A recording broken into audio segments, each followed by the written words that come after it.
Kapag nagiging matanda na tayo, nagiging dependent tayo sa sarili nating karunungan, nagiging dependent tayo kasi may kakayanan na tayong gumasta, idinedepende na lang natin sa sarili nating lakas ang ating buhay. Nakakalimutan natin, may mga bagay na kailangan nating ipagkatiwala sa Diyos. Katulad ng mga bata na nagpapaakay sa magulang. Ang sabi ni San Pablo sa ikalawang pagbasa natin ngayon, sana'y magpaakay din tayo sa Panginoon. Amen po ba yun? Yun ang ibig sabihin ng maging tulad ng isang bata. Matuto tayong magtiwala, matuto tayong magpaakay sa Panginoon.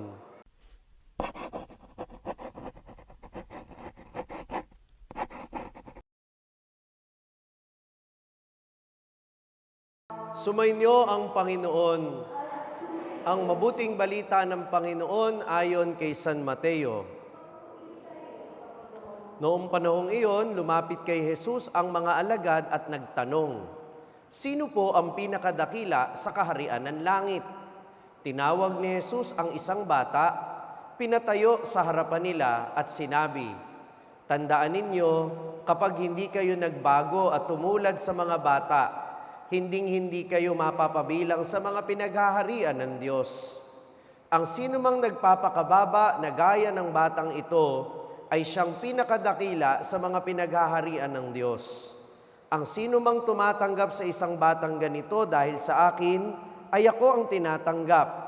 Ingatan ninyo na huwag hamakin ng isa sa maliliit na ito.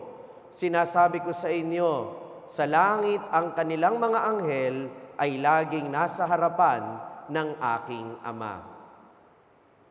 Ang mabuting balita ng Panginoon.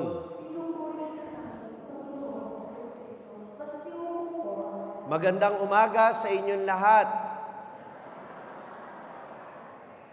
Sa buong mundo, natapos na ang Pasko noong nakaraang linggo sa kapistahan ng pagbibinyag sa Panginoon. Pero sa Pilipinas, ngayon, Pasko pa rin. Dahil pista ng mga bata, pista ng Santo Niño. Ang araw na ito ay nakalaan para sa ating mga bata. Pinagdarasal natin sila at kagaya ni Jesus, sinasabi niya sa atin, tularan natin ang mga bata. Pero sinasabi ba ni Jesus na maging isip bata tayo? Sinabi ba ni Jesus na mag-isip bata kayo? Ano ang sabi ni Jesus? Maging tulad ng bata. Hindi isip bata, kundi may puso na tulad ng sa bata. At ang puso ng isang bata ay naging puso din nating lahat dahil minsan din tayong naging bata. At ano yung isang bagay na maa-appreciate natin sa mga bata? Simple,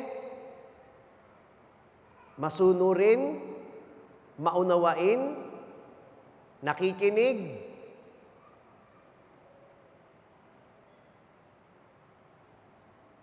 nagtitiwala. Tama ba yon mga bata? Masunurin ba kayo sa magulang ninyo? Natatandaan ko nung bata ako, isang palaging inuutos sa akin, ewan ko kung inuutos din sa inyo, matulog sa tanghali. Natutulog ba kayo sa tanghali? Bakit? May pasok na. Nung hindi pa kayo nag-aaral, pinapatulog ba kayo sa tanghali? Natutulog ba kayo sa tanghali? Yung iba pumipikit lang kunwari, pero pag nakita yung cellphone, magse-cellphone. Pag nakitang nakatalikod na, yung bantay, si mami o si daddy, dumidilat, nanonood ng TV. Pero alam ninyo, mga bata, may karunungan sa pagsunod. Tanong nyo sa akin, bakit? Dati, pinapatulog tayo, ayaw nating matulog. Alam nyo, pagtanda ninyo, tanungin ninyo yung mga nakatatanda sa inyo, gustuhin mo mang matulog ng tanghali, kapag matanda ka na, hindi ka naman makatulog. Kaya mainam na sumusunod ibig sabihin lang, sulitin ninyo ang pagiging bata ninyo, yung panahon para lalo pa kayong lumago at lumaki sa karunungan at sa inyong pangangatawan, huwag kayong magmadaling tumanda. Mga bata, nakikinig ba kayo? Huwag kayong magmadaling tumanda. I-enjoy ninyo ang inyong pagkabata. Dahil si Jesus, minsang ding naging bata. Pero ang kanyang pagiging bata ay inilaan niya, hindi lang sa paglalaro. Naging masunurin siya sa kanyang magulang, naging mapagtiwala siya sa Diyos. At ganun din sana kayo. Nagdadasal ba kayo araw-araw? Mga bata, sumusunod ba kayo sa inyong mga magulang? Alam nyo ba kung bakit dapat sumunod sa magulang? Tanong nyo sa akin, bakit? Sapagkat ang gusto nila ay ang ikabubuti ninyo. Hindi kailanman gugustuhin ng magulang ang ikasasama ninyo. At tandaan ninyo, nakikinig ba kayo? Sino ang pinagkatiwalaan ng Diyos na mangalaga sa inyo? Mga nakatatanda at mga magulang. Kaya kayo susunod sa kanila dahil sila ang pinagkatiwalaan ng Diyos na mangalaga sa inyo. Amen ba yon? Kaya kapag pinagsasabihan, ano ang dapat gawin? Makikinig lang. Kapag inuutusan, ano ang gagawin? Anong wait lang? Kapag inuutusan, ano ang gagawin? Susunod. Dahil tandaan ninyo, may karunungang itinuturo sa pagsunod. At balang araw, sasabihin nyo sa sarili ninyo, kaya pala ako dapat sumunod sa magulang.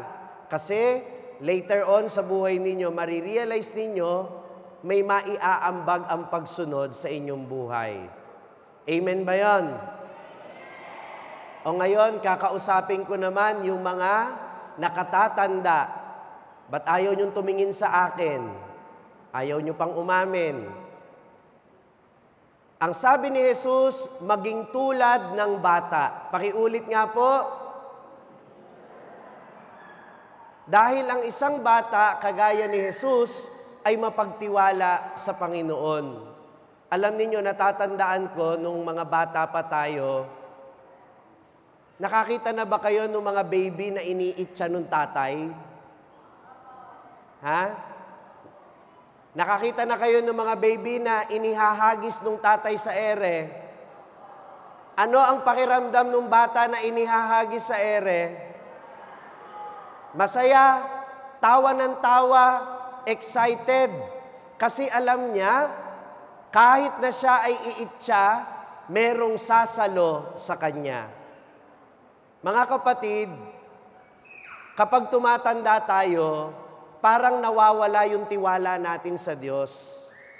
Hindi ka naman iniitsa, pero takot ka na baka mapahama ka o baka mahulog ka.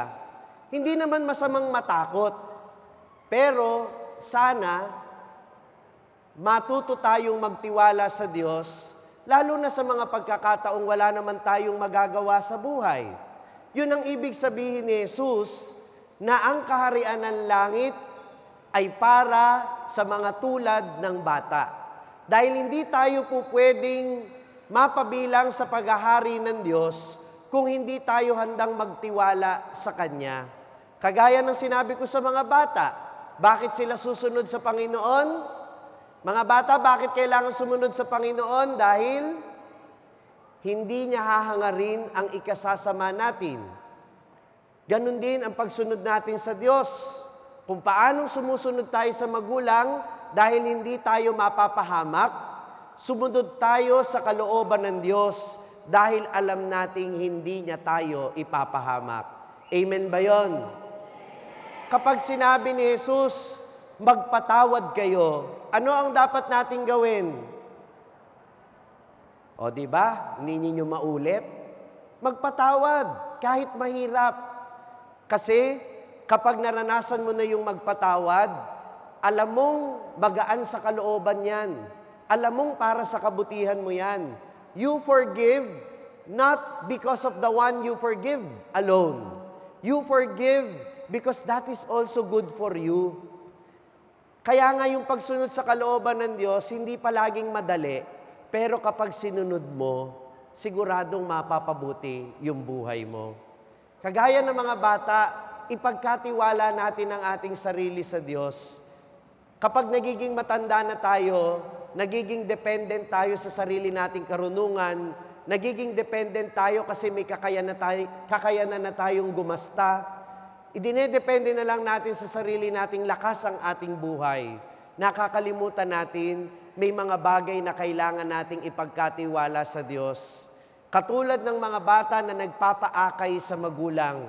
Ang sabi ni San Pablo sa ikalawang pagbasa natin ngayon, sana'y magpaakay din tayo sa Panginoon.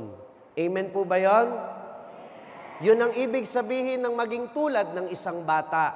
Matuto tayong magtiwala, matuto tayong magpaakay sa Panginoon. At panghuli, sabi sa unang pagbasa natin ngayon, ang bawat bata, anuman ang edad natin, ay dapat maging liwanag sa isa't isa. Napakadilim na po ng mundo, napakarami nating mga problemang pinagdadaanan, wag na nating pabigatin ang buhay ng isa't isa. Isa sa mga bagay na naa-appreciate ko kapag may bata, parang gumagaan yung paligid. Kapag merong bata, kahit maingay yan, kahit malikot yan, ramdam natin yung kasiyahan dahil yung bata ay pinagmumulan ng liwanag sa pamilya. Sana tayo ganun din. Kapag nakita tayo ng mga katrabaho natin, hindi nagdidilim ang paningin nila. Sana tayo din, kapag nakikita tayo ng ibang tao o naririnig nila tayo, nai-inspire sila sa atin. Sana nagdudulot tayo ng kaliwanagan, hindi ng kadiliman. Mga bata, nagdudulot ba kayo ng liwanag sa inyong pamilya? Napapasaya nyo ba ang mga pamilya ninyo? Ba't hindi lahat sumasagot? Nakapagpapasaya ba kayo ng inyong mga kapamilya? Masaya ba ang mga kaibigan nyo pag nakikita kayo? Yun kayang mga nakatatanda, masaya kaya ang mga anak ninyo na nakikita kayo? Masaya kaya yung mga katrabaho? Sumagot yung mga bata. Hindi po. Masaya kaya yung mga katrabaho ninyo na nakikita kayo? Masaya kaya yung mga kapitbahay ninyo kapag dumadaan kayo? Masaya kaya yung ibang tao kapag nasa salubong kayo? Bilang mga Kristiyano, sana katulad ng mga bata, kahit papaano'y nakapagpapagaan tayo ng buhay sa isa't isa. Yan ang ibig sabihin ng maging bata, yan ang ibig sabihin ng ating pananampalataya. Mga kapatid, kung paanong nagdulot ng kagalakan si Jesus sa mundo at kung paanong nagbigay siya ng mabuting halimbawa sa pagiging mabuting anak ng kanyang Ama sa langit, sana tayong lahat ay maging katulad ng Santo Niño, ang ating Panginoong Hesukristo. Amen. Kung na-bless ka sa pakikinig sa pagninilay na ito, siguradong mabe-bless din ito ang mga taong kakilala mo. Kaya ano pang hinihintay mo? I-share mo na ito sa iyong mga kaibigan at sa iyong mga kapamilya. At huwag mong kalimutan na mag-like at subscribe dito sa ating YouTube channel. At gayon din naman mag-follow sa aking mga social media platforms sa Facebook, Instagram, X at TikTok para manatiling updated sa mga ini-upload kong content.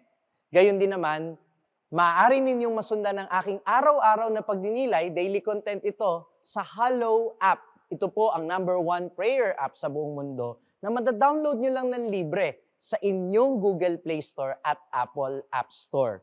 O kaya naman, hanapin ninyo ang aking mga podcast araw-araw, ang Pagninilay Ngayon ni Father Franz Dizon sa Spotify.